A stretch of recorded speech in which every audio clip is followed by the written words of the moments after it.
Le sujet de la souffrance est en relation avec le désordre. Peut-être dans un premier temps l'aborder d'une façon telle que l'aborderait la physique moderne. C'est-à-dire que pour la physique, l'univers ou la perfection de l'univers implique une certaine imperfection de ses parties. Il y a aussi la loi d'entropie croissante qui est une loi de désordre grandissant, de dégradation de l'énergie et finalement de l'information qui finit par se perdre. Est-ce que par analogie, d'abord est-ce qu'on pourrait faire une analogie avec l'homme, et si oui, quelle serait la partie qui jouerait ce rôle d'imperfection dans l'homme multidimensionnel, partie qui serait responsable du désordre et de la souffrance dans l'homme? La partie chez l'homme qui est responsable de ce désordre, c'est la partie astrale de l'homme. La partie astrale de l'homme, c'est la partie inconsciente de sa nature. C'est la partie de l'homme où l'intelligence n'est pas perfectionnée. C'est la partie de l'homme où l'émotion a une très grande capacité d'influence sur le mental, donc sur l'intelligence. C'est la partie de l'homme où l'ego est piégé par la mémoire.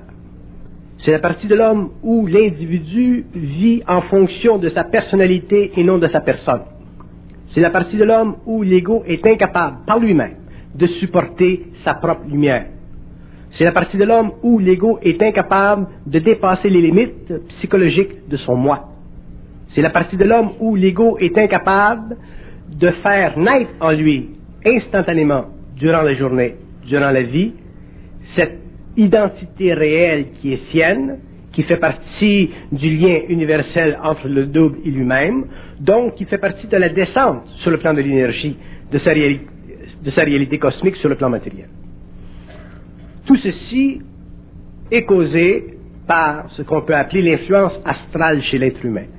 L'influence astrale a été responsable pour l'évolution de l'homme, elle a été responsable pour le développement de la personnalité, elle a été responsable pour le développement de l'ego inférieur, la partie mentale inférieure de l'ego, mais aussi elle a été responsable pour l'expérience karmique de l'homme, c'est-à-dire pour le fait que l'homme soit obligé de vivre sur une planète en fonction de paramètres qui sont toujours extérieurs à lui-même, qui lui imposent toujours une forme quelconque de domination et qui lui enlèvent le droit absolu à son identité, c'est-à-dire à sa capacité en tant qu'homme d'être parfaitement développé, parfaitement lié à l'universalité de sa conscience ou à l'aspect réel de son moi. L'involution a deux visages. L'involution a le visage du progrès et aussi l'évolution a le visage de la possession. Si nous regardons la science, si nous regardons les actes héroïques de l'humanité, si nous regardons les guerres, si nous regardons tout ce que l'homme a vécu pendant l'évolution, qui a servi d'expérience de l'âme, nous voyons que l'homme a été amené à des expériences au-delà de ce qu'il savait devant être bien, devant être correct, devant être naturel. Donc, pendant l'évolution, l'homme a vécu une dénaturalisation de sa conscience. Cette dénaturalisation a créé la personnalité, en a établi les fondations. L'ego, lui, au lieu de développer de plus en plus une conscience mentale, a développé une conscience mentale inférieure jusqu'à aujourd'hui, qui est très avancée, mais une conscience mentale qui réfléchit, c'est-à-dire que une conscience mentale qui n'est pas créative. Elle réfléchit simplement en fonction de la mémoire, et l'homme égoïque est incapable de sentir en lui un centre de gravité. Donc, il n'a pas accès à sa réalité, il ne peut pas exercer son droit d'aimer, il ne peut pas manipuler l'énergie, il ne peut pas donner à sa conscience la science dont elle a besoin pour se perfectionner et perfectionner le monde dans lequel il vit. Vous parlez de centre de gravité en soi. Est-ce que l'évolution de l'homme se fait pas en deux temps, dans le sens que d'abord, dans une première partie de sa vie, il est appelé à explorer l'extérieur, à mettre ses valeurs dans ce qui l'entoure, dans les objets, dans la possession, dans les personnes, etc. Et que dans un deuxième temps, il n'y aurait pas comme une phase de retour chez lui-même intérieur. Est-ce que c'est à ce moment-là qu'il peut trouver ce centre-là et pas avant? Non. La raison pour laquelle l'homme retourne ou va vers la recherche de son centre intérieur après avoir goûté ou cherché dans le matériel, dans l'extérieur, c'est parce qu'il est mal éduqué. L'homme, s'il était bien éduqué, quand il vient au monde, par des êtres conscients, il découvrirait le monde extérieur et il découvrirait le monde intérieur en parallèle. Donc, avec le temps, ayant découvert le monde extérieur, il serait enrichi sur le plan de la mémoire. Et dans un même mouvement, en découvrant le monde intérieur, il pourrait parfaitement utiliser sa mémoire créativement. Mais ce n'est pas le cas. L'homme vit, comme vous dites, en fonction de ses sens. L'intérieur éventuellement meurt. Et il est récupéré chez certains plus tard. Mais qu'est-ce que l'homme doit payer comme prix après avoir vécu 20, 25, 30, 35, 40 ans d'intoxication, de pollution, parce que l'extérieur était imposé à ses sens et expliqué dans ses valeurs en fonction d'une mémoire humaine ou de la mémoire d'une race ou de la mémoire d'une nation totalement inconsciente. Mais est-ce que ce n'a pas pour but de développer son ego? Il a besoin d'un ego. C'est ça qui développe l'ego. Oui. Mais l'ego devrait être développé d'une façon créative au lieu d'être développé d'une façon mécanique pour ensuite vivre les tourments d'une recherche philosophique ou d'une recherche psychologique ou d'une recherche spirituelle. Ce qui mettrait fin à ce mouvement de flux et de reflux. Exactement. Moi, j'ai une petite fille. Bon, elle connaît l'extérieur, elle développe ses sens face à l'extérieur, mais dans un même temps, elle développe l'intérieur. Et plus elle avance, plus elle peut faire la synthèse des deux, de sorte que l'extérieur ne peut plus l'influencer de façon négative en ce qui concerne sa conscience. Autrement dit, elle voit les valeurs de la société, les valeurs de sa race, les valeurs du monde, et elle est capable, à cause de son intérieur qui grandit avec sa conscience extérieure, elle est capable de développer un ego qui est réel. Quand on parle de l'ego, remarquez ce qui se passe dans le monde. Dans le monde, les hommes vont travailler, les hommes travaillent avec la matière, ils ont besoin de l'ego. Okay. Un jour, à 25, 30 ans, 35 ans, l'homme commence à voir que dans le monde, des valeurs sont fictives. Donc, il commence une recherche spirituelle et il veut perdre l'ego. Donc, il devient un légume. Il devient une bébite. Regardez le phénomène épée des années 60. Oui. Regardez ces mêmes épées aujourd'hui. Ils sont revenus dans l'industrie. Ils sont revenus dans le monde. Ils ont mis de côté leur petite guitare, leur poutre. Hein? Ah, l'homme, c'est la même chose. L'homme devrait se conscientiser face au monde, se conscientiser intérieurement et faire la synthèse. À ce moment-là, il pourrait apprécier le monde. Moi, je me suis acheté des belles bottines, regardez. J'ai acheté des bottines. Je vis dans le monde. Donc, je m'achète des bottines en fonction de ma sensibilité. Mais je pourrais venir ici nu-pied, avec une grande robe et les cheveux longs. Donc, l'homme a à sa disposition la capacité d'intégrer la matière et l'invisible. Et si l'homme n'intègre pas ou n'est pas capable d'intégrer la matière et l'invisible, il va se spiritualiser, il va être possédé par les forces astrales, et éventuellement, il va se promener dans le monde avec un loincloth, avec un petit torchon autour du pénis, et il va annoncer la grande nouvelle.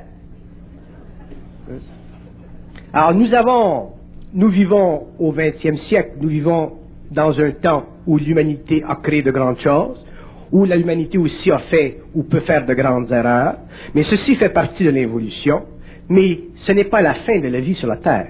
Il y a d'autres choses. Donc c'est à l'homme d'en arriver à perfectionner son mental, et l'homme perfectionnera son mental dans la mesure où il sera capable de déémotiver sa conscience. La conscience de l'émotion, la conscience subjective, négative de l'émotion. Je n'ai rien contre l'émotion. L'émotion, c'est un aspect du corps astral. Elle sied bien à l'homme lorsqu'il s'en sert créativement. Mais elle ne sied plus à l'homme lorsqu'elle le détruit par en dedans. Elle ne le sert plus. Donc l'homme nouveau, développement d'une conscience mentale supérieure, sera obligé d'éliminer de sa vie les éléments émotifs qui subjectivisent sa conscience. Donc il pourra déspiritualiser sa conscience. Et la spiritualisation de la conscience qui avait été bonne pendant l'évolution ne lui servira plus. Et l'homme développera une conscience parfaite, c'est-à-dire une conscience fondée sur l'intelligence de la relation entre l'invisible et le matériel. Ceci créera une nouvelle science, une nouvelle psychologie.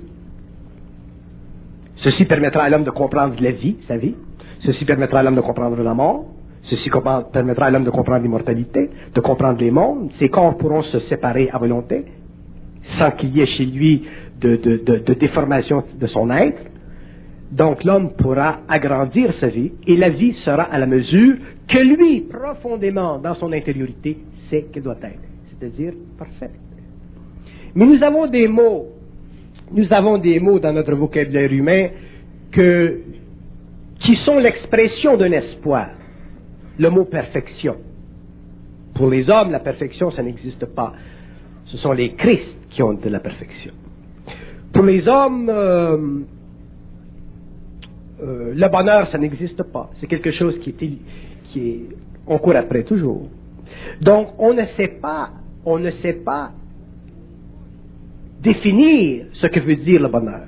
On a toujours défini le bonheur en fonction de l'espoir. On a toujours défini le bonheur en fonction d'un état particulier qui est élevé, on ne dit pas en vibration, mais qui est élevé en expérience, qui est élevé en sentiment. On définit la perfection comme étant quelque chose de très loin qui appartient à des êtres cosmiques, Et tout ceci, c'est de l'illusion. L'homme, quand il sera conscient, il sera parfaitement bien dans sa peau. Quand on est parfaitement bien dans sa peau, on est plus qu'heureux. On est toujours heureux. Tandis que l'homme qui est heureux, il est heureux, malheureux, heureux, malheureux, heureux, malheureux. C'est pas une vie, ça. Mais être parfaitement bien dans sa peau, ça dure tout le temps, donc il n'est plus intéressé à être heureux.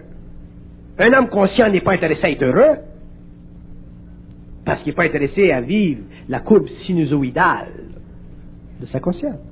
Il n'est plus astralisé. Il est mental.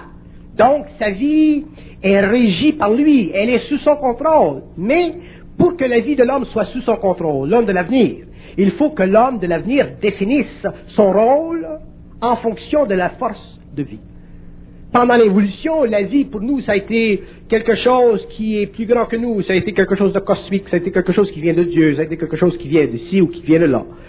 Et l'homme nouveau comprendra, réalisera de façon absolue que la vie, c'est quelque chose qui ne peut pas lui faire de cadeau.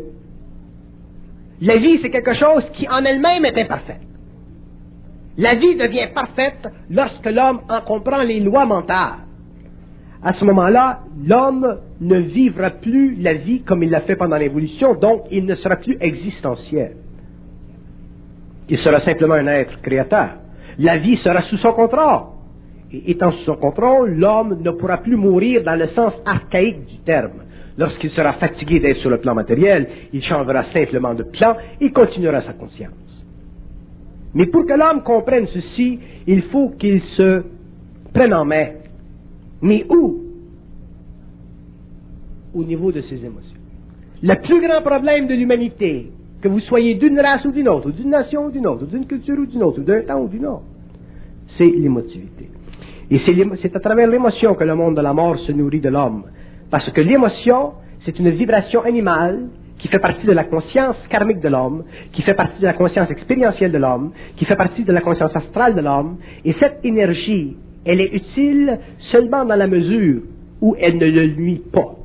Mais c'est au cours de l'évolution que l'émotion cessera de nuire à l'homme. Et lorsque l'homme aura transmuté son énergie émotive, planétaire, astrale, subjective, il deviendra un être nouveau, il deviendra un homme intégral et il ne fera plus partie de la race humaine évolutive. Bien, parlons-en des émotions. Lorsque l'homme obtient ce qu'il cherche, l'homme trouve de la joie, mais comme tout est éphémère et transitoire, la souffrance ne tarde pas à apparaître dans sa vie à nouveau. Diriez-vous que ce mécanisme de rétroaction joie-souffrance Est-ce que ce mécanisme-là est un instrument d'évolution, ou bien est-ce que vous iriez jusqu'à contester la valeur évolutive de la souffrance? La souffrance, c'est un instrument de l'involution. Ça fait partie de l'expérience de l'âme, ça fait partie de l'esclavage de l'homme, ça fait partie de la domination astrale sur l'homme, ça fait partie de... C'est un affront continu contre l'intelligence de l'homme, c'est un affront contre la lumière de l'homme, c'est anti-homme. Donc vous contestez la valeur évolutive de la souffrance? Je conteste toute souffrance parce que la souffrance ne fait pas partie de la vie créative de l'homme. Elle fait partie de la vie existentielle planétaire de l'homme évolutif. Mais, je dis, lorsque je parle dans mes séminaires, je dis, l'homme qui va de l'involution à l'évolution sera obligé de souffrir. Pourquoi? Parce qu'il sera obligé de transmuter ses illusions. Donc, automatiquement, il y aura souffrance. Mais si l'homme était capable de passer de l'involution à l'évolution, il n'y aurait pas de souffrance. Si l'homme était capable de s'ouvrir parfaitement à sa réalité, sans passer par des corridors subtils et souterrains de son inconscience, il verrait clair. Il serait lucide, il ne souffrirait pas. Donc, l'initiation de l'homme, que ce soit une initiation astrale comme nous avons raconté dans le passé, ou que ce soit l'initiation solaire des temps modernes, l'initiation, c'est un arrêt de la vie, mais c'est un début de la vie. C'est un arrêt de la vie ancienne, c'est un début de la vie nouvelle, mais c'est une insulte à l'homme. Et l'homme sera obligé de vivre une initiation, parce que l'homme ne peut pas vivre une fusion instantanée, donc il vivra graduellement une intégration de son énergie, et cette intégration de l'énergie l'amènera, le fera vivre certains moments de souffrance, mais il aura une science pour voir au-delà des murs de cette souffrance. Et s'il est suffisamment évolué, suffisamment mental, suffisamment déégoïfié, il sera capable de mettre le tranchet dans cette situation et il pourra finalement intégrer la vie interne et la vie matérielle. Mais s'il se spiritualise, s'il se fait prendre dans les illusions astrales de sa conscience spirituelle, à ce moment-là, il vivra une souffrance, et il peut vivre une souffrance très poussée. Pourquoi? Parce que l'âme sera plus puissante que son esprit. Et l'âme a été, pendant l'évolution, la réserve de l'énergie, de la mémoire, dont se servaient les forces pour créer de nouveaux modèles de vie pour la réincarnation future des hommes.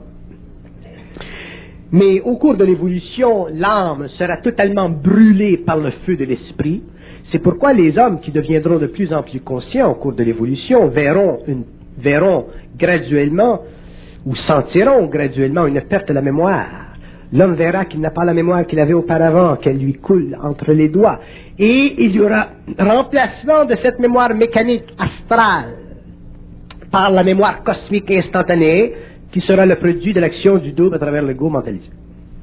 Donc, au cours de l'évolution, l'homme perdra conscience de plus en plus du pouvoir de l'âme sur son ego, sur sa personnalité.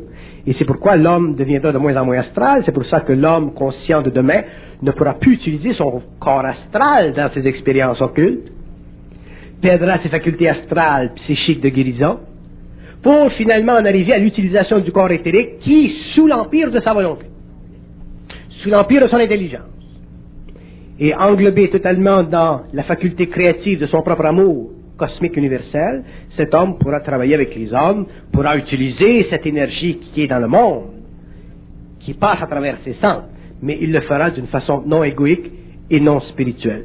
Parce que il ne pourra plus être englobé, il ne pourra plus vivre karmiquement les dons de l'astral, les relations avec l'astral. Et c'est à partir de ce moment-là que l'homme sur la terre s'enrichira, parce que la pauvreté, c'est une insulte à l'évolution. C'est anti-évolution, la pauvreté. La laideur, c'est anti-évolution. Tout ce qui ne réfléchit pas à la puissance de l'esprit, tout ce qui n'évoque pas le pouvoir de l'esprit de transmuter les bas-fonds de la matière, c'est de l'évolution.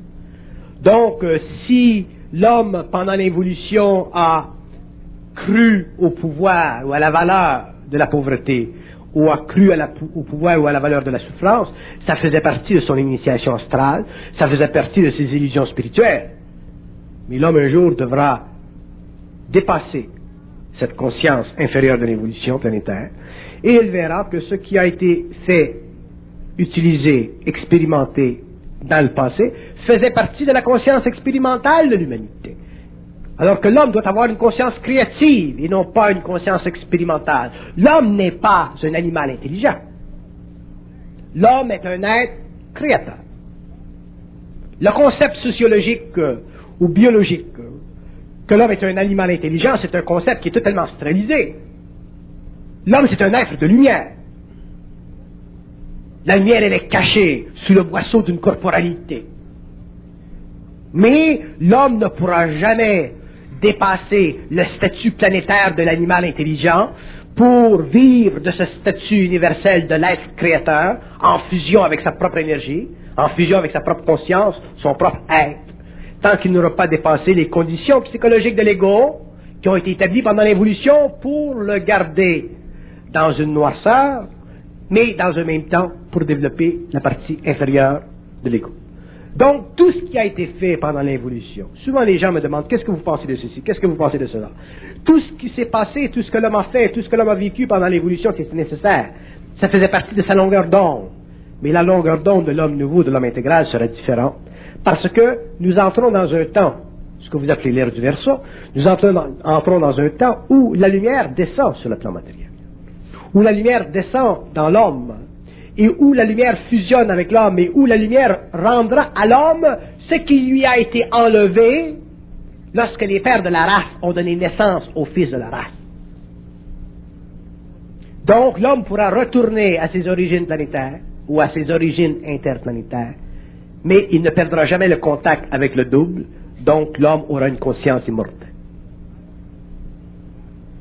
Nous ne pouvons plus vivre à la fin du XXe siècle et au cours du XXIe, XXIe, XXVIIe siècle. Nous ne pouvons plus vivre sous le boisseau de l'ancienneté. Nous ne pouvons plus vivre sous le boisseau de la pensée qui réfléchit. Nous vivrons sous l'empire de la parole. Et cette parole, ce sera la parole de l'homme, ce sera la parole de tous les hommes conscients. Cette parole sera universelle et les hommes iront chercher dans le mouvement de cette parole l'énergie dont ils ont besoin pour faire vibrer dans le monde la conscience des races inférieures. Donc l'homme nouveau aura définitivement un travail créatif à faire sur le plan matériel pendant les siècles qui viendront. Mais ce travail ne sera pas en fonction d'une mission spirituelle. Ce sera simplement l'expression de sa conscience créative en fusion de plus en plus avancée. Et éventuellement, lorsqu'il sera écœuré de la terre, parce que les limitations physiques seront trop grandes, il changera de plan. Autrement dit, l'homme de la prochaine évolution, le surhomme, l'homme qui sera l'expression instantanée de ce qui est réel, c'est-à-dire de ce qui n'est pas colorable par l'astral, ne sera pas atteint par les forces ou l'empire de la mort. Donc, il aura tout le temps dont il veut bien disposer pour travailler à perfectionner le monde, que ce soit sur un plan ou que ce soit sur un autre. Donc l'homme intégral sera un être qui déjà aura entré dans le cercle de la perfection. Et au cours de son évolution, de sa fusion, au cours de ses changements de plan, au cours de ses changements de monde, au cours de ses rencontres avec des intelligences d'un autre ordre ou d'autres ordres, il verra la complexité universelle et il comprendra combien l'esprit est grand quand il se manifeste dans la forme de l'homme. Et il comprendra combien l'esprit est faible quand il est obligé de se manifester à travers le monde astral de l'âme pour parvenir à l'homme à travers la conscience évolutive de son expérience. Et c'est là que l'homme reconnaîtra pour la première fois que l'esprit, ce que nous appelons aujourd'hui à la fin du XXe siècle, esprit, c'est le pouvoir de la volonté, de l'amour, de l'intelligence.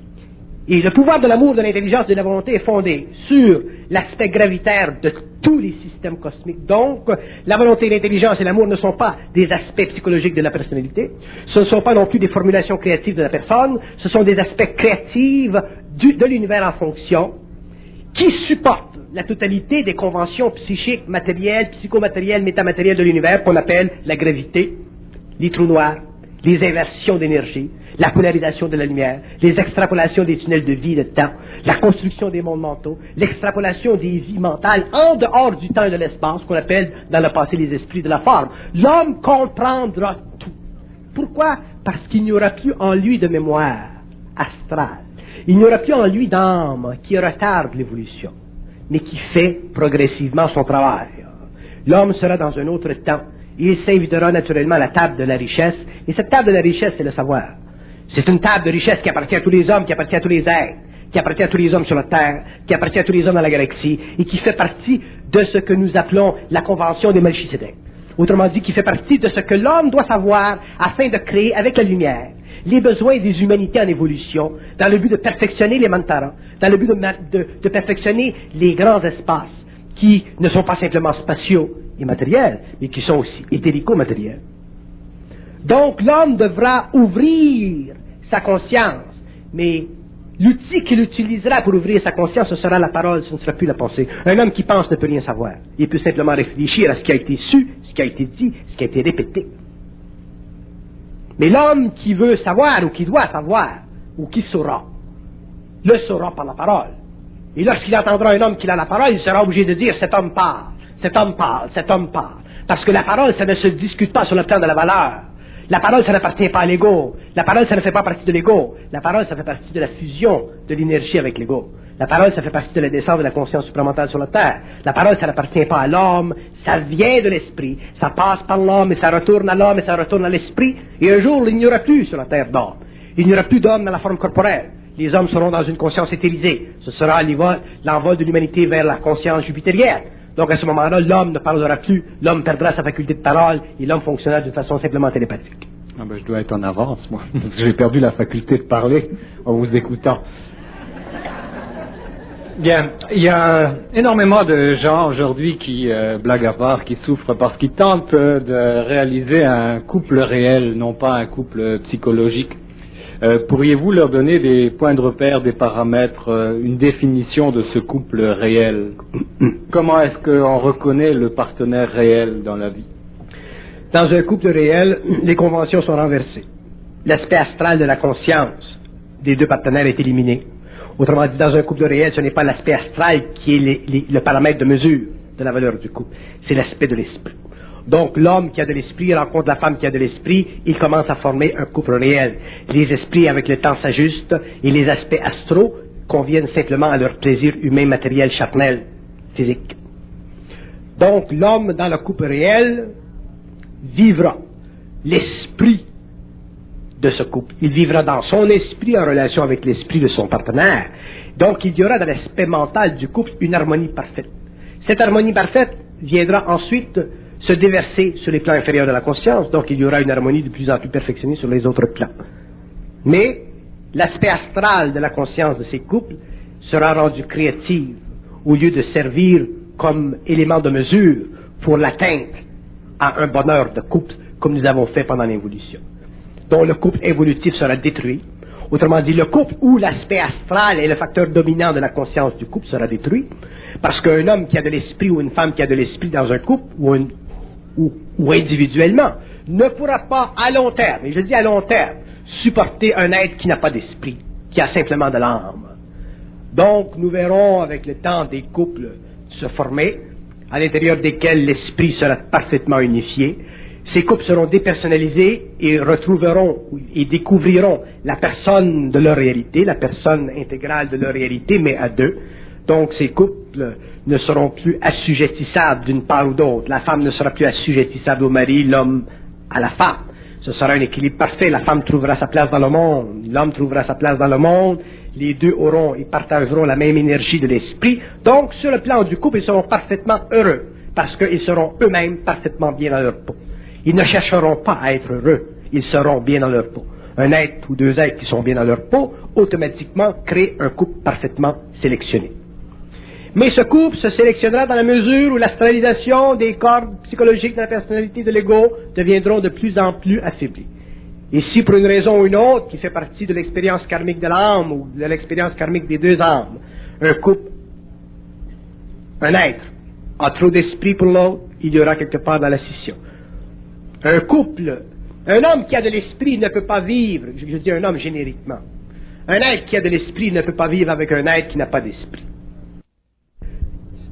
Vit de l'espoir, ou est astralisé dans sa relation, dans sa formation du couple, quelque part dans le temps, nous verrons la fragmentation du couple, nous verrons qu'il y a des aspects dans le couple qui ne sont pas réels. Et l'être qui aura de l'esprit le verra le premier, et il sera obligé de prendre la route de sa propre expérience seul.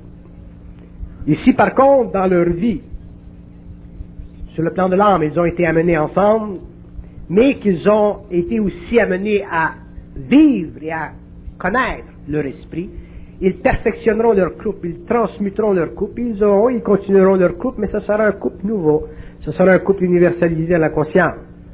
Ce sera un couple où les deux individus partageront parfaitement ce qu'un apporte à l'autre. Parce que dans un couple, ce n'est pas l'homme seulement qui apporte à la femme, mais la femme aussi à l'homme, sur tous les plans. Donc, il y aura un échange parfait, et les divorces cesseront, les séparations cesseront chez les hommes.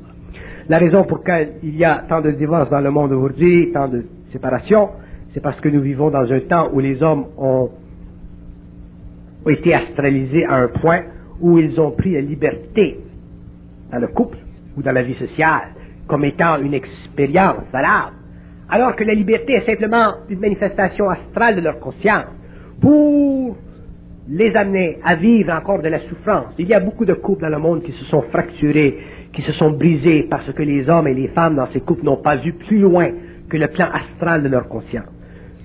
Si ces hommes avaient eu de l'esprit, ils auraient déastralisé leur conscience, ils auraient perfectionné leur relation, ils auraient dépersonnalisé leur couple, ils auraient donné de la personne à leur couple. Donc l'homme, au lieu de toujours critiquer la personnalité de sa femme et la femme la personnalité du mari, elle aurait développé sa personne, lui aurait développé sa personne, et ils se seraient rencontrés sur le plan de l'esprit, ils n'auraient pas eu à vivre cette expérience karmique de la dissolution de leur lien. Mais ceci fait partie de l'évolution, ceci fait partie du ravage de l'astral. L'astral déteste et haït le bonheur de l'homme. Si jamais vous avez l'occasion de parler avec les morts, vous verrez combien ils détestent l'homme, combien ils haïssent l'homme, combien ils sont suaves et combien ils peuvent utiliser toutes sortes de pensées et d'émotions pour amener l'homme à l'expérience. Parce que le monde de l'astral, c'est le monde de l'expérience, c'est le monde de l'âme, et l'expérience fait partie d'une grande énergie nécessaire à la transformation graduelle des races, des nations, des pays.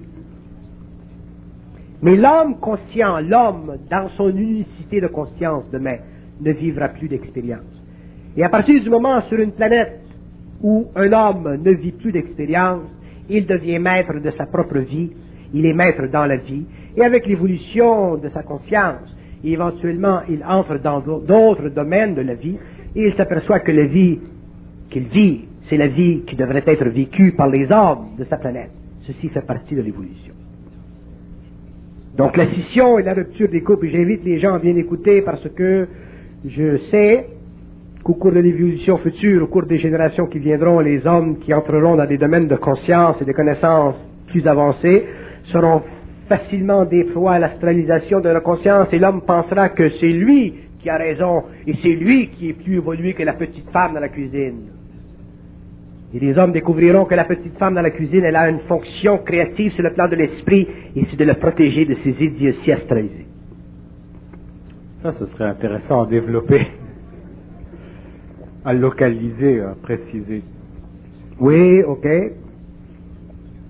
L'homme exerce naturellement plus d'énergie mentale que la femme. La femme exerce plus d'énergie émotive que l'homme. Et dans le monde de nos conventions sociales, l'énergie mentale est plus importante, elle a plus de valeur que l'énergie émotionnelle. Et ceci, c'est pas réel. Parce que l'énergie émotionnelle de la femme, c'est une énergie qui sert à galvaniser sa relation avec l'homme. Alors que l'énergie mentale de l'homme sert à protéger la femme dans le monde, en allant dans le monde, chercher du travail pour construire des maisons, pour protéger sa famille. Mais ceci ne veut pas dire que la femme n'a pas non plus capacité d'exercer son énergie mentale. Mais l'homme, dans ses illusions astralisées, lui met le couvercle sur la bouche. Donc, toi, petite femme, tu ne peux pas parler parce que tu ne connais pas ses affaires. Tu ne connais pas mes affaires. Moi, je suis dans le monde de l'engineering, je suis dans le monde des gros canons. Toi, tu es une petite femme dans la maison. Mais la petite femme dans la maison, elle a de l'intuition. Elle peut sentir quand tu vas dans un cocktail ou quand tu invites des gens chez vous. Elle peut sentir que le gars qui vient là, dans ton party à la maison, c'est un faux. Elle ne connaît pas tous les rouages de l'engineering, mais elle sait que le gars là, il est un faux. Et elle sait que si tu continues tes relations d'affaires avec lui, il va t'englober, le gars. Mais toi, tu es le bonhomme qui connaît toute l'ingénierie, tu dis, ah, tu connais pas les affaires, et la première chose que tu sais, dans 2 ans, dans 3 ans, le gars, il est sur le cul. Pourquoi? Parce qu'il n'avait pas écouté sa petite femme dans la cuisine. Est-ce que vous êtes pour les rôles classiques de l'homme et de la femme dans le couple, autrement dit l'homme sur le marché du travail, la femme à la maison? Est-ce que vous ne voyez pas la situation sociale actuelle où les deux sont à l'extérieur, vivent énormément de tensions, ont des horaires de fou, tout le contrat social, etc. La souffrance qui découle de ça, est-ce qu'il n'y aurait pas un choix à faire là-dedans? Je n'ai rien contre le fait que la femme travaille. Donc, la femme et l'homme découvrent leur rôle au fur et à mesure qu'ils perfectionnent ou qu'ils changent les structures sociales de leur société. Mais je sais très bien qu'un homme qui découvre son travail, qui est bien dans son travail, est très content d'avoir sa femme à la maison qui prend soin des enfants. Et la femme, si elle ne se joue pas des games, la femme, si elle ne se joue pas des games féministes, et qu'elle a la force intérieure d'avoir le plaisir d'être avec ses enfants, de voir son mari le soir, et de ne se pas laisser influencer par l'autre petite femme à côté, qui s'ennuie, qui trouve son mari plat, et qui préfère aller dans le travail pour aplanir sa solitude, parce qu'il y a bien des raisons pourquoi les femmes vont au travail. Il y a des raisons solides, parce que ça coûte très cher aujourd'hui, ainsi de suite, et les hommes ont besoin d'un peu d'aide, et souvent les femmes, dans leur générosité, le font, et ça leur fait plaisir, et elles sont contentes. Ça leur fait sortir dans le monde. Mais pourquoi croyez-vous que la femme a trouvé la vie chez elle plate? Pourquoi? Parce que le bonhomme n'était pas suffisamment intelligent pour donner une continuité à sa vie. Quand il l'a rencontrée, la femme, il lui donnait des boîtes de chocolat, des fleurs, il l'amenait au cinéma, il la faisait sortir, il allait danser avec lui des petites danses. Mais après 10 ans, plus de chocolat, plus de fleurs, plus de danse. La bonne femme, elle est pognée avec les petits. Le bonhomme, lui, il est dans sa tour d'ivoire, l'engineering. Sans parler des petits amours de bureau. Donc, si la femme veut travailler, mais qu'elle est bien, c'est une extension d'elle-même de travailler. C'est créatif pour elle. Là, c'est bien. Mais si la femme va travailler simplement parce qu'elle est obligée de compenser à une vie que son mari n'est pas capable de lui rendre, à ce moment-là, ça peut être une femme qui n'est pas parfaitement heureuse. Et elle tombe sur les voies de la compensation. Et naturellement, elle va entrer dans un bureau et elle aussi, peut-être qu'elle va rencontrer un autre bonhomme qui va lui faire vivre des amours de bureau. Et la première chose que tu sais, après quelques années, le gars qui est dans l'engineering est tout seul et l'autre elle est partie avec un autre cheval blanc qui va devenir brun avec le temps. Et justement, alors dans la formation de ce couple réel, ou cette tentative de former un couple réel, il arrive par des circonstances de vie que les deux partenaires soient séparés. Supposons que l'un des deux conjoints, je ne sais pas moi, tombe subitement amoureux, comme ça, est aveuglé, foudroyé par la rencontre avec un autre. Comment savoir à ce moment-là, l'autre qui va vivre une incertitude, qui va souffrir très fort, comment va-t-il savoir si cette personne va revenir, qu'elle fait partie de ce couple réel? Est-ce qu'il doit agir? Si vous avez un couple réel, autrement dit, si votre femme a de l'esprit et vous avez de l'esprit, ni un ni l'autre doit se préoccuper de ces questions. Si vous n'avez pas un couple réel, autrement dit, si vous avez un couple qui est astral, à ce moment-là, vous avez beaucoup raison de vous préoccuper de ces questions, surtout dans un temps où les femmes sont très belles et les hommes très intéressants, où ils devraient l'être. Mais si vous avez un couple réel où la femme a de l'esprit, ma femme elle a de l'esprit, moi j'ai de l'esprit, ma femme me dit je m'en vais à Hong Kong, bye! Vous pensez que je vais aller à Hong Kong avec elle pour la watcher? Ah! Non. Si les gens vivent ces tensions, c'est parce qu'il y a trop d'astralité dans leur personne et qu'il y a des manques. Mais lorsque le couple de l'homme nouveau, de l'homme intégral, sera développé sur la planète, ces questions ne viendront plus à l'esprit. Donc, si la femme veut travailler, les enfants ont grandi, travaille, elle aime ça. L'homme travaille, il aime ça. Donc là, ça vaudra la peine de travailler. Ce sera un travail qui permettra à la femme, finalement, après avoir rempli son rôle de mère, d'élever les enfants, de continuer à développer sa créativité. Parce que la femme aussi, c'est un être créatif, comme l'homme. Pendant les années où elle a des enfants, elle doit s'occuper des enfants, c'est normal. Mais lorsque les enfants sont grandis, elle aussi, elle a le droit de travailler, de rencontrer du monde et de sortir dans les rues. Mais si le couple n'est pas conscient, je rencontre des gens dernièrement, je rencontre beaucoup de policiers. Et je m'aperçois que les policiers, c'est assez intéressant la raison pourquoi c'est des policiers. Mais les policiers ont beaucoup de difficultés à maintenir l'équilibre dans leur couple. Il y a des raisons. Un jour, je parlerai. Mais je parle de ce policier en particulier que je connais. Il a le gros gun. Il est beau. Les policiers, en général, ils ont de l'allure. Bon. Petite moustache. Toujours propre, impeccable. Il a marié sa petite fille à 17 ans. Ben, une petite fille à 17 ans qui rencontre un policier avec une belle barbe et un gros gun. Ben, c'est une belle image. Elle a marié un uniforme, elle a marié le gros gun, elle a marié la moustache. Donc, elle n'a pas d'expérience. Mais avec les années, le policier, lui, il oublie qu'il y a une femme à la maison. Puis, avec les années, la femme, elle oublie le gros gun, parce qu'elle l'a vu dans ses shorts. Vous comprenez? Donc, la mesmérisation de la femme pour l'uniforme, elle disparaît. Et c'est pourquoi beaucoup de femmes, après quelques années, regardent leur policier et elles découvrent que c'est un homme comme les autres. Et même, souvent, c'est un homme qui vit beaucoup de jalousie. Il y a beaucoup de policiers qui sont scorpions. Pour être un bon policier, un bon détective, il faut être scorpion. Je ne dis pas que tous les policiers sont scorpions, c'est évident. On se ferait piquer. Mais, il y a des policiers qui sont scorpions, ou qui ont du scorpion dans leur signe. Donc, le scorpion, c'est un être qui est possessif. C'est un être qui est enclin à la jalousie. Donc, le policier, s'il veut garder son couple, il faut qu'il dépasse les aspects astrologiques de sa conscience. Et tous les hommes, que vous soyez scorpion, capricorne, n'importe quoi, vous avez des aspects positifs, vous avez des aspects négatifs. Et si vous avez des aspects négatifs, transmutez-les pour cesser un jour de vivre de vos qualités, de vos défauts. Donc, un jour, l'homme intégral n'aura plus de qualité, il n'y aura plus de défauts, parce que quand vous avez une qualité, vous avez toujours l'antidote, le défaut. Et c'est là que l'homme sera bien dans sa peau.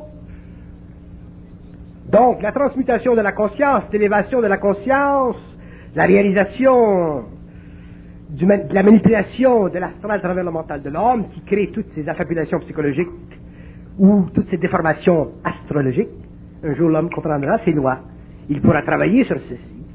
Il transmutera, éventuellement il en arrivera à une conscience, il sera bien dans sa peau.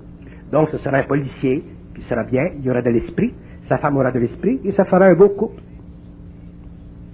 Depuis toutes ces années où vous parlez en public, à travers les conférences publiques, privées, générales, les séminaires que vous donnez, etc., vous avez rencontré des dizaines de milliers de personnes qui ont fait de vous un peu leur confident, ils vous ont fait part de leurs souffrances, de leurs malheurs. Qu'est-ce que vous pouvez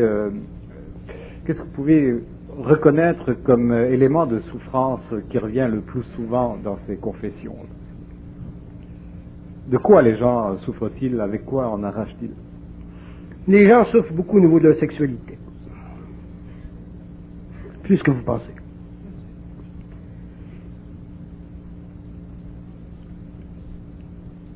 Les hommes souffrent beaucoup au niveau aussi de leur travail.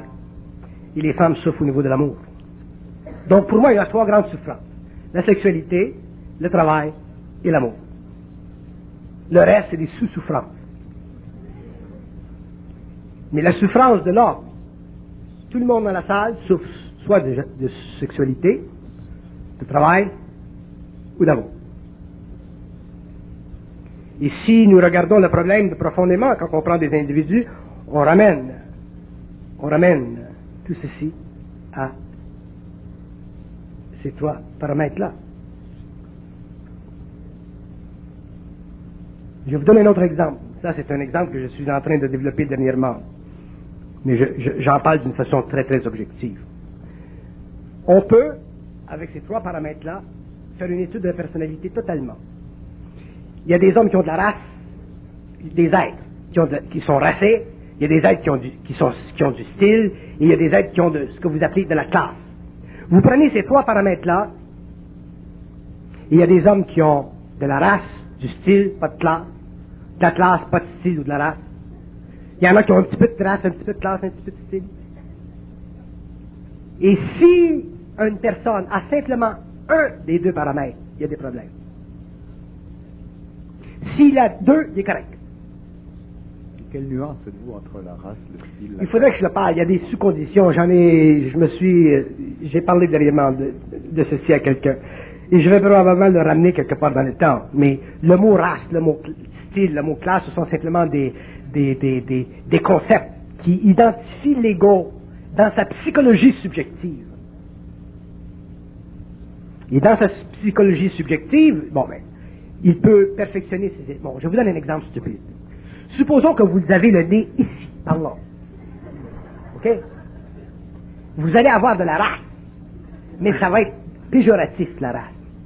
Donc, si vous êtes intelligent, vous allez voir le médecin, le chirurgien cosmétique, qui vous ramène le nez là. Donc, vous augmentez les paramètres de la race. Si vous avez des mauvaises dents, vous diminuez la race. Donc, vous allez voir le dentiste, il vous donne des meilleures dents, donc vous avez plus de race. Ça affecte votre style de vie parce que vous allez rire un peu plus. Il y a des gens qui ne rient pas parce qu'ils ont des mauvaises dents. Donc, je donne un exemple. Jusqu'où ça peut aller, ces trois paramètres-là. Vous avez un gros bouton ici, là. Il y en a qui ont des... Comment vous appelez ça? C'est comme des raisins. Ils ont ces raisins depuis 25 ans. Quand vous les regardez, c'est le raisin que vous voyez en premier et ensuite le bonhomme. Donc, ça diminue la race. Donc, vous allez voir un chirurgien, il vous enlève le raisin et vous avez plus de race. Si vous n'avez pas de race et que vous rencontrez une femme qui veut rencontrer quelqu'un qui a de la race et qui rencontre un raisin, vous comprenez? C'est de la simple psychologie. Mais ça a à faire directement avec l'image de soi. Ben oui, ça affecte l'image de soi, ça affecte son bien-être personnel, blablabla.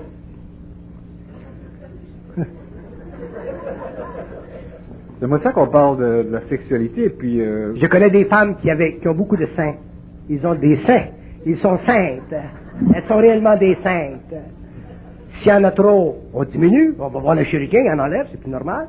C'est moins dur sur la colonne vertébrale, ça fait plus de race. En tout cas. Je trouve que ces choses devraient être enseignées dans les écoles. Oui, oui, c'est vrai. Ben oui. Ce sont des choses pratiques. Oui, ça affecte toute ta vie. Ah oui, ça affecte la vie. Il y a des gens qui sont affectés toute la vie parce qu'ils manquent de race. Pourquoi est-ce que dans les écoles, on ne donnerait pas des cours sur le cosmétique, quelque chose?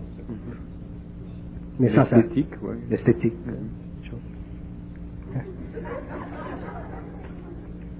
En tout cas.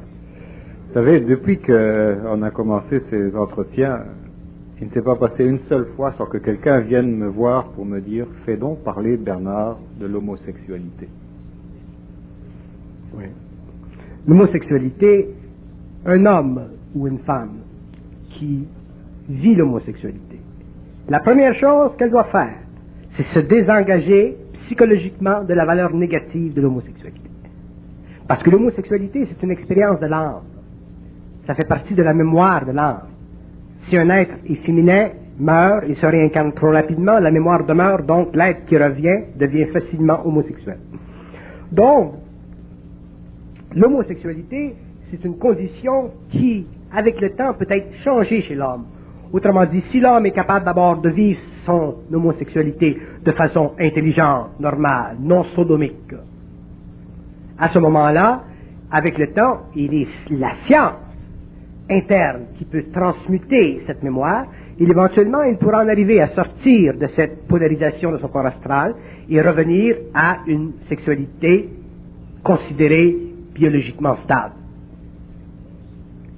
Je connais des êtres homosexuels qui, graduellement, ont transmuté l'aspect réellement primitif, foncier de l'homosexualité. Il y a plus d'esprit dans ces êtres, plus d'esprit. Ils souffrent de moins en moins de leur homosexualité.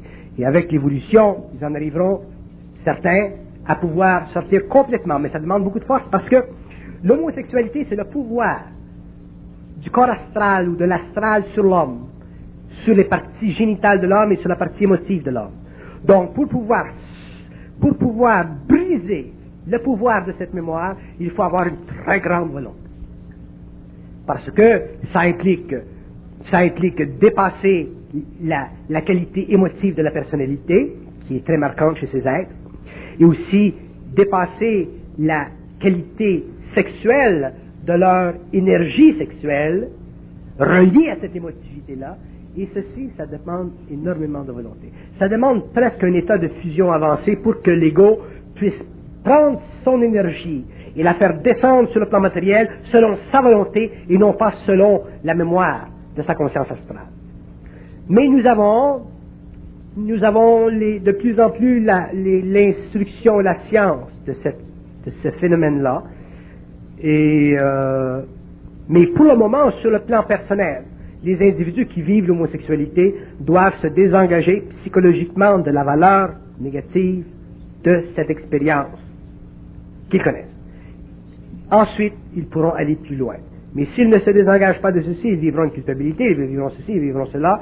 Ils ne pourront jamais vivre ce qu'on pourrait appeler une homosexualité normale. Donc, ils devraient s'amener à vivre une homosexualité normale, et plus tard, ils pourront aller plus loin de la transmutation de ce syndrome astral chez eux, et ils pourront repasser à une autre voie d'expérience sur le plan de sexualité, s'ils sont suffisamment mentaux, s'ils sont suffisamment conscients. Mais l'aspect négatif, l'aspect psychologique, l'aspect qu'on leur reproche, ainsi de suite, eux doivent complètement s'en libérer. À ce moment-là, ils vivront une homosexualité où ils ne souffriront pas pour rien. D'ailleurs, déjà, c'est une grande expérience pour eux, c'est une expérience difficile pour eux. C'est à eux de comprendre que l'homme doit vivre de son intérieur et non pas constamment se laisser influencer par l'extérieur à cause de la petitesse d'esprit, de la race, de la civilisation ou des codes de moralité qui existent dans nos sociétés, surtout dans les sociétés orientales ou méso-orientales. Mais ceci fait partie de l'expérience de l'homme. Mais il n'y a pas, sur le plan de l'esprit, sur le plan du double, il n'y a pas de négativité dans l'homosexualité. L'homosexualité, c'est l'expérience de l'âme. C'est à l'homme de transmuter l'énergie de l'âme, la mémoire, pour en arriver un jour à rééquilibrer son corps astral et vivre sa sexualité comme les hommes devraient le faire. Vous avez dit précédemment que la femme souffrait d'amour. L'homme ne souffre pas d'amour, lui? Karmiquement parlant, la femme, je parle en termes généraux. La souffrance karmique de la femme, c'est l'amour. Une femme qui est heureuse en amour, quand même elle aurait des bas déchirés, un trou dans ses culottes, ou que la vaisselle ne serait pas lavée, est heureuse. Donc, la femme, parce qu'elle véhicule de l'énergie émotionnelle, qui galvanise son lien avec l'homme, parce qu'il y a elle a une grande responsabilité, la femme sur le plan cosmique, sur le plan racial.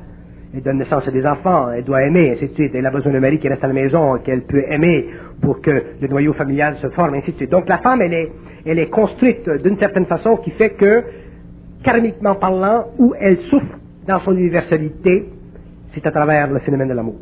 L'homme, c'est à travers le phénomène du travail. Le karma de l'homme, c'est le travail.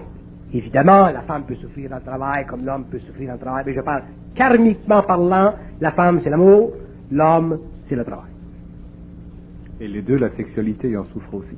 Les deux, la sexualité peuvent en souffrir parce que le corps astral dans le couple peut être débalancé éventuellement, ainsi de suite, donc ils souffrent de la sexualité, les deux sont affectés. Alors comment, si l'on est femme, ne pas souffrir de l'amour? Il y a un best-seller en ce moment, ces femmes qui aiment trop, là, tout le monde parle de ça. Qui aiment trop ou qui baissent trop? Non, qui aiment trop. Le problème de la femme, c'est qu'elle aime avec son émotivité, elle n'aime pas avec son intelligence. Donc elle s'insécurise et elle vit par rapport à l'homme. Et une femme ne doit pas vivre par rapport à l'homme. Elle doit vivre en relation avec l'homme. Si vous avez un homme conscient et que vous êtes une femme, c'est facile de vivre en relation avec un homme conscient. Mais si vous avez un homme qui est inconscient et que vous avez une certaine conscience, ça peut être très difficile. Et les femmes, d'ailleurs, les femmes nouvelles, les femmes conscientes, les femmes des prochaines générations, verront que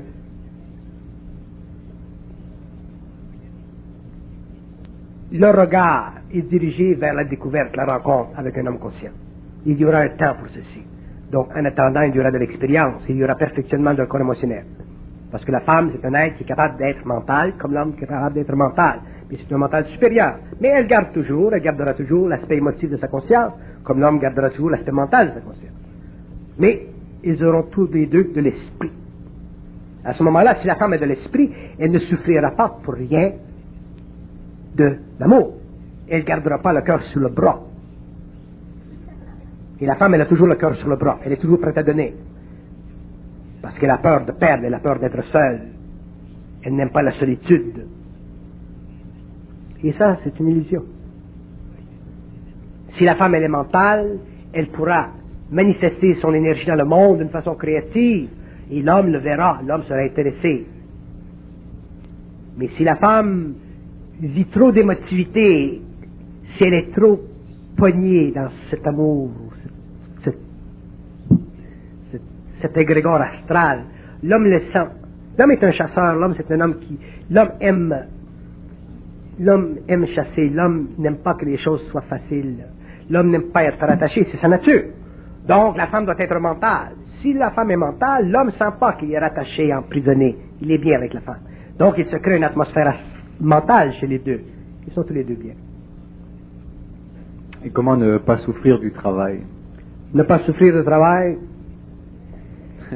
L'homme cessera de souffrir du travail quand il entrera dans son intérêt vital.